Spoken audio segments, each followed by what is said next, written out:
Vous devriez vraiment, dans une relation, avoir beaucoup plus peur de vous perdre vous que de le perdre lui. Je vais vous raconter dans cette vidéo 7 choses, 7 points importants qu'une femme ne devrait jamais faire pour un homme.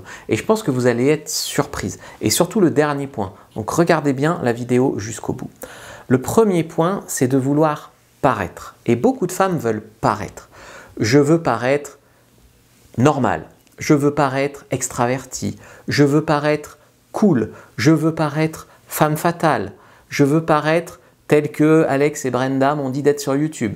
Je veux paraître. Voilà. Je veux paraître et vous voulez paraître quelqu'un que vous n'êtes pas. Parce que vous espérez comme ça lui plaire. Et que vous croyez que c'est comme ça qu'on plaît. En étant lisse, sans grumeaux, en jouant un rôle, un personnage. Je vois des femmes qui se forcent à être extraverties par exemple, ou qui se forcent à jouer la femme froide comme dans les séries télé Netflix. C'est une erreur. Bien sûr que vous pouvez avoir un homme comme ça. Vous pouvez avoir un homme en jouant la fille extravertie, en jouant la fille délurée, ou en jouant la fille timide qui cache son passé, ou en jouant le personnage de femme un peu arrogante et froide. Vous pouvez avoir un homme. De toute façon, toutes les femmes quasiment peuvent avoir un homme en claquant des doigts. Mais par contre, le garder, c'est une autre histoire. Parce que vous ne pourrez pas jouer un rôle pendant 6 mois. Vous pouvez jouer la fille extravertie, 3 rendez-vous. Vous ne pouvez pas jouer ça toute votre vie. Donc ce que vous devez faire, au contraire, c'est faire de vos spécificités, même si vous êtes timide, introverti, machin, en faire un atout. Même si vous avez un rire bizarre, même si arrêtez de le cacher, même si vous avez des idées bien trempées sur des sujets, il ne faut pas le cacher. Vous devez au contraire un peu plus polariser vos rencontres pour ne rentrer vraiment en relation qu'avec des hommes qui sont fondamentalement d'accord avec vous et qui sont pour vous. Et cela, vous ne les trouverez pas en cachant qui vous êtes. Donc arrêtez de cacher qui vous êtes, c'est le premier point. Le deuxième point, c'est que vous ne devez jamais vous occuper de lui financièrement. Ça, c'est très grave. Tant qu'un homme ne s'est pas engagé, et je parle d'engagement sérieux, vous ne devez pas l'entretenir. Je vois des nanas qui sont un homme au crochet d'elle. Elle paye le loyer, elle paye les courses. Lui, il est sur le canapé chez elle. Je veux dire, je ne dirais pas non plus à un mec d'entretenir une nana toute sa vie. Hein. Mais franchement, je vois des larves, des profiteurs, etc. Surtout en début de relation. C'est probablement un profiteur. J'ai fait une vidéo précédente sur les hommes qui se servent de toi. Franchement, j'aurais pu mettre ce point-là. Un homme qui te demande tout le temps de l'argent, de l'entretenir, etc. Alors, vous pouvez vaguement le dépanner si vous êtes sûr, quoi.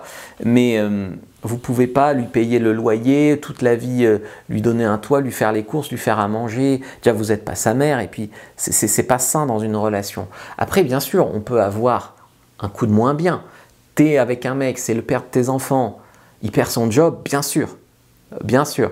Mais ce que je veux dire, c'est un gars qui te drague, il vient dormir chez toi au bout de 3 semaines, il n'en part jamais, en fait, tu apprends qu'il n'a plus son appart. Enfin, ça, c'est terrible. Et c'est des histoires vraies hein, que je vous raconte. Donc, dès qu'un mec, tu commences à l'entretenir financièrement et qu'en retour, parce qu'en retour, souvent, il ne te respecte pas pour faire ça, donc en fait, il va courir le guilledou à côté. Hein. Donc, ce qu'il faut faire, vraiment, c'est s'il s'engage, ok, l'argent, mais sinon, l'argent ne doit pas vraiment rentrer dans votre relation. Troisième chose, c'est devenir sa colocataire. Ça aussi, je vois beaucoup de femmes, quand elles sont en couple avec un homme, depuis 6 mois, 1 an, 2 ans, commencent à y avoir une routine sexuelle, machin, et en fait, elles dorment à côté de lui, des fois elles passent en souvette à côté de lui, il n'y a plus d'excitation, il n'y a plus rien.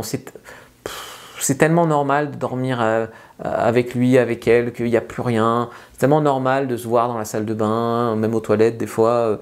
Voilà. Et en fait, tu es devenu juste sa coloc. Et peut-être des fois, vous le faites quoi, le dimanche matin, tranquillement, mais il n'y a plus cette flamme, il y a plus ce qu'il y avait au début, tu vois. Et ça, c'est un gros problème. Des femmes qui couchent plus avec leur homme, ou une fois tous les 15 jours, tous les mois, ça gangrène vraiment la relation. Reste cette femme sexuelle qu'il doit désirer, qu'il doit fantasmer. Ne laisse pas la porte des toilettes ouverte. Ne te douche pas toujours avec lui, toute nue avec lui. Je dirais même des fois, si tu dors ensemble, c'est cool, hein, mais il ne faut pas qu'il se passe rien pendant des longs laps de temps. Enfin voilà. Quatrième chose à ne pas faire, c'est être trop accommodante. Donc être trop accommodante, c'est se sacrifier en fait. Dès que tu as la sensation, je suis trop gentil, il n'y a pas de reconnaissance, je lui ai tout donné, il m'a craché au visage. Dès que tu as ces sensations-là, c'est que tu es trop accommodante. Donc je ne te dis pas d'être méchante, hein. Juste Si tu as ces sensations-là, c'est que tu es trop accommodante. Donc change tes croyances, tes valeurs. Arrête de croire que dire non ou mettre une limite, c'est être méchante. Arrête de croire qu'avoir des standards, des exigences, c'est être méchante, tu vois. Tu peux d'ailleurs dire non à un homme avec un sourire. Tu peux lui dire, écoute, là, la trace de caca au fond des toilettes, ça ne va pas être possible sur le long terme. Donc, pour cette fois, j'ai nettoyé, mais j'espère que je ne verrai plus ça, c'est pas sexy. D'accord? Je sais que c'est terrible hein, de dire ça à un homme. Ou lui dire, écoute, ça fait 3 fois que tu vides le frigo, j'aimerais bien que tu ailles faire un peu les courses. Mais ça serait très mignon que tu le fasses, voilà, avec un sourire, gentiment. Voilà, gentiment, mais quand même fermement. 5e point, c'est vous couper de votre famille, de vos amis, de votre travail pour lui. Ça, je l'ai vu aussi plusieurs fois en coaching, ou des histoires qui me sont revenues aussi. C'est une histoire qui aussi, c'était terrible, c'était une fille qui dit, j'ai un mec, il m'a fait déménager, il m'a dit que le travail que j'avais trouvé là-bas, il y avait trop d'hommes, donc j'ai quitté mon travail, donc j'ai déménagé, je vois plus ma famille, j'ai plus de travail, et là, en plus, on se quitte.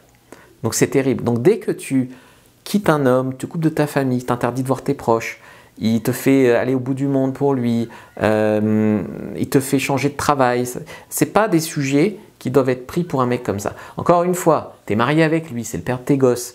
Il a une opportunité de travail en Chine où il va gagner 10 fois plus. Ok, le suivre, pourquoi pas. Mais tu le connais depuis 2 mois, il te dit de changer de taf parce qu'il y a trop d'hommes à ton travail, c'est non, tu vois. Donc, où il te dit de plus voir ta famille, c'est non. 6, c'est lui faire un enfant un peu sous le coup des émotions. C'est-à-dire, on se rencontre, j'ai des papillons dans le ventre, j'ai peur de le perdre, je fais un gosse. Tu vois.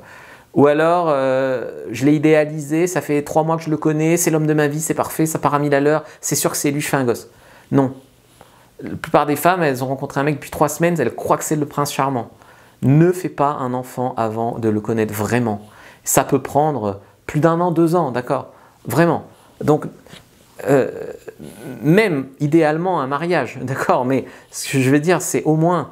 je sais que parfois il y a des grossesses qui sont involontaires, on n'a pas fait exprès.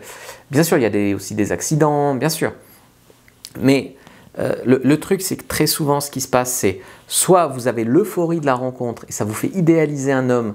Et l'euphorie, ça fait que vous pensez que ça y est, hein, tac, j'ai rencontré l'homme de ma vie, donc je fais un gosse. C'est logique, 3 semaines, non, c'est pas logique. Ou, en fait, si je lui fais un bébé, il va être obligé de rester. Donc tu idéalises, ou alors souvent c'est dans des relations qui sont pas bien. Hein. Donc tu es avec un homme, il te traite pas très bien, tu n'es pas très sûr, tu as beaucoup d'angoisse. Et donc en fait, tu as envie de stabiliser tout ça en faisant un bébé.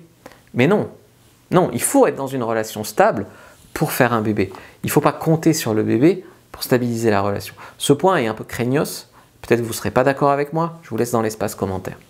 7e point, c'est se mettre avec lui de peur d'être seul.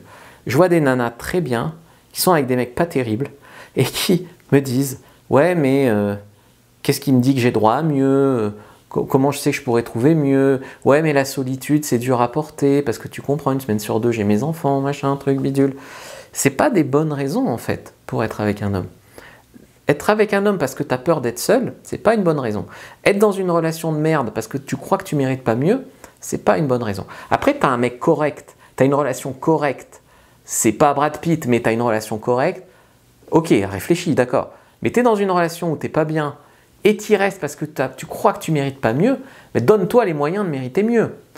Tu vas sur ma boutique en ligne, Fabrice Julien Secret, tu prends des formations, tu prends du coaching, tu fais ce que tu veux dans ta vie pour penser que tu mérites mieux que ces relations moisies. Voilà, ça c'est vraiment, voilà, je te parle vraiment cash, quoi, mais c'est parfois ce qu'il faut faire. Donc ça, c'était vraiment 7 choses qu'une femme ne devrait jamais faire avec un homme. Maintenant, je t'ai fait une fiche sur la femme fatale. Si tu veux devenir une femme fatale, prends la première dans la description de la vidéo, lien en commentaire épinglé, la femme fatale, la femme classe, la femme machin, comme ça, il y aura des vérités là-dessus.